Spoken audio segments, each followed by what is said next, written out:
शिवाय नमस्तुभ्यम। हर हर महादेव। आज सभी को महाशिवरात्रि की बहुत बहुत शुभकामनाएं। नमस्कार मित्रों, मेरे YouTube चैनल पे आप सभी का बहुत बहुत स्वागत है।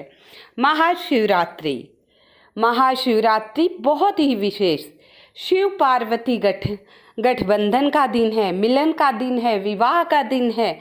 तो इस दिन वैवाहिक जीवन को मैं खुशियां लाने के लिए कुछ विशेष उपाय के बारे में बताऊंगी। जिन कन्याओं के विवाह का योग नहीं बन रहा है, जिन बेटियों के विवाह का योग नहीं बन रहा है, उनके माता पिता बहुत परेशान हैं, बहुत ज़्यादा उपाय कर लिए फिर भी विवाह के शुभ योग नहीं बन रहे हैं। तो ये छोटा सा उपाय अपने बच्चियों से अवश्य कराइएगा। विवाह का योग बनेगा, माता पार्वती की कृपा बनेगी, सही जीवन साथी मिलेगा, उनका वैवाहिक जीवन खुशियों से भरा हुआ रहेगा। और जिनका विवाह हो चुका है वो सुहागिन महिलाएं ये उपाय अवश्य करेंगी। उनके जीवन में प्रेम, मधुरता और वैवाहिक जीवन आनंदित भरा बीतेगा, सदा सुहागन रहेंगी, सौभाग्य में वृद्धि होगी। तो आइए, इस उपाय के लिए आपको 1 लोटा जल लेना है जो आप अपने रसोई घर से भरेंगे। इसके बाद कलावा, पर्याप्त मात्रा में बड़ा कलावा ले लीजिएगा। और इसके बाद आपको इत्र, लाल फूल, सिंदूर, बिंदी ये और चुनरी ये लेकर सामग्री आपको शिव मंदिर जाना है। पहले लोटे से शिव परिवार को 1 लोटा जल जो है शिव परिवार को स्नान करा दीजिए। गणेश जी, कार्तिकेय जी, माता अशोक सुंदरी, माता पार्वती और शिवलिंग पर सारा जल श्री शिवाय नमस्तुभ्यम का जाप करते हुए डाल दीजिए। ओम उमा महेश्वर नमः, उमा महेश्वर नमः, उमापति नमः, गौरीपति की जय। भगवान भोलेनाथ, माता पार्वती का ध्यान करते हुए आप जो कलावा लिए हैं उस कलावे से पहले गठबंधन करना है। कैसे करेंगे गठबंधन, कैसे करना है? कलावा ले जाइए और जहाँ माता पार्वती थोड़ी दूरी पे रहती हैं, माता पार्वती थोड़ी दूर पे रहती हैं, तो उस कलावे से भगवान शिव और माता पार्वती को बांधना है 7 बार। ओम नमः शिवाय, नमः शिवाय। गांठ नहीं बांधनी है, ध्यान रखिएगा। आप कलावा लेंगे और जब गठबंधन करेंगे, जैसे विवाह में 7 फेरे होते हैं, तो 7 बार एक धागे को माता पार्वती और भगवान भोलेनाथ को लपेटना है। तो कलावा थोड़ा बड़ा ले जाइए क्योंकि माता पार्वती थोड़ी शिवलिंग से दूरी पर बैठी हुई होती हैं। ये देखिए थोड़ी दूरी पे बैठी हैं, तो मैं कलावा ले गई थी और बांधा है।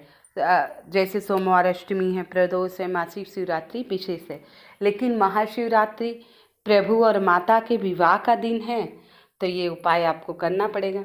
जब आप 7 बार कलावा लपेट रहे हैं, 7 बार आपने कलावा लपेट दिया, कलावा को तोड़ना नहीं है।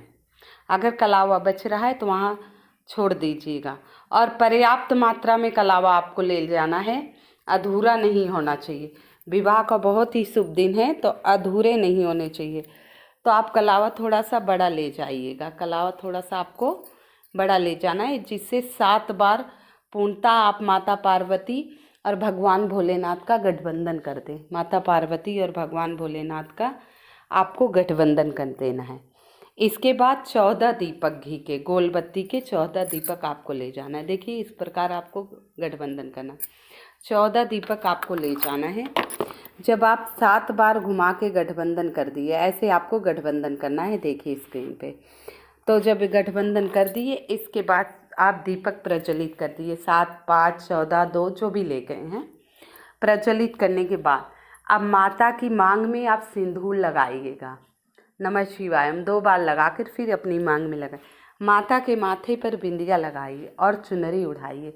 फिर आंचल फैलाकर इत्र लगा दीजिए। उस इत्र, रुई से इत्र लगाएंगे और जो इत्र वाली रुई बचेगी वो आप रख लाएंगे अपने घर। इसके बाद गठबंधन कर दिए, माता का श्रृंगार।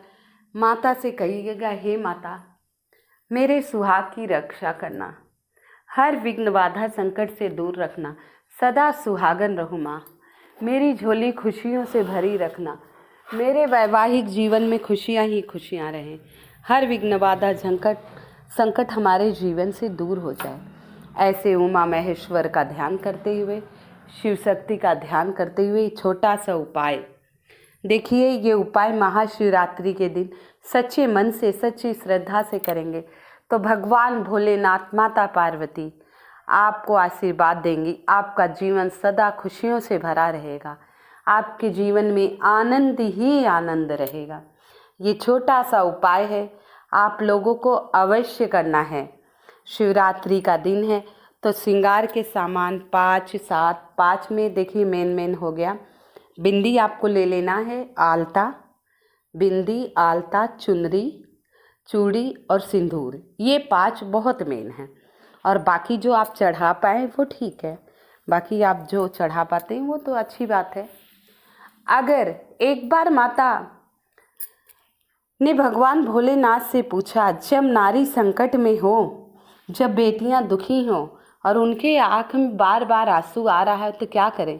तब शिव जी ने कहा, जब अशोक सुंदरी की विदाई हो रही थी, माता गौरा से कहा, याद है जब अशोक सुंदरी की विदाई हो रही थी तो वो रो रही थी, बोली, हे पिता, क्या मुझे कोई वरदान नहीं देंगे? तो भगवान भोलेनाथ ने कहा, हे पुत्री, जो तेरे स्थान पर एक अक्षत का दाना चढ़ाकर मुझे समर्पित कर देगी जो बेटी, उस बेटी के आँख में कभी भी आंसू नहीं आएंगे। तो शिवरात्रि माता अशोक सुंदरी के स्थान पर समर्पित करने के बाद शिवलिंग पर समर्पित कर दीजिए। भगवान विशेष तिथि है, भोलेनाथ से बड़ी तिथि है, महाप्रिय का अंतिम दिन है, अंतिम अमृत स्नान है। देखो इससे बड़ी तिथि कई वर्षों में कहते हैं शुभ संयोग 144 साल बाद बना है, तो ऐसे शुभ संयोग का लाभ उठाइए। नहीं तो पूरे साल क्या, कई सालों तक शायद इंतज़ार करने के बाद हमारे जीवन में ऐसा मौका नहीं आए। शिवरात्रि हर साल आती है, लेकिन कुछ दुर्लभ योग बनते हैं, शुभ संयोग बनते हैं, तो उपाय करना है। और वैवाहिक जीवन में खुशियाँ लाने के लिए माता पार्वती और भोलेनाथ के पूजन एक साथ कीजिए, इनका श्रृंगार कीजिए, माता रानी का फूलों का श्रृंगार कीजिए, भगवान भोलेनाथ का श्रृंगार कीजिए और अपने पति के साथ जाकर 1 लोटा जोड़े से जल अवश्य चढ़ा दीजिएगा और भगवान से प्रार्थना कीजिएगा कि हर विघ्न बाधा संकट मेरे पति के जीवन से दूर हो, लंबी आयु हो, हर विघ्न बाधा दूर रहे, हमारा वैवाहिक जीवन सदा खुशियों से बीते। ऐसे छोटे छोटे उपाय शिवरात्रि पे आप सभी को करना है, बहुत विशेष उपाय है। कृपया मेरी वीडियो को लाइक एवं सब्सक्राइब अवश्य कर दीजिएगा। कमेंट में श्री शिवाय नमस्तुभ्यम अवश्य लिख दीजिएगा और सभी को 1 लोटा जल, गंगा जल डालकर 7 तिल, 1 काली मिर्ची अवश्य समर्पित कराइएगा। आपके जीवन से सारे विघ्न बाधा संकट दूर हो जाएंगे। हर हर महादेव, हर हर महादेव, हर हर महादेव।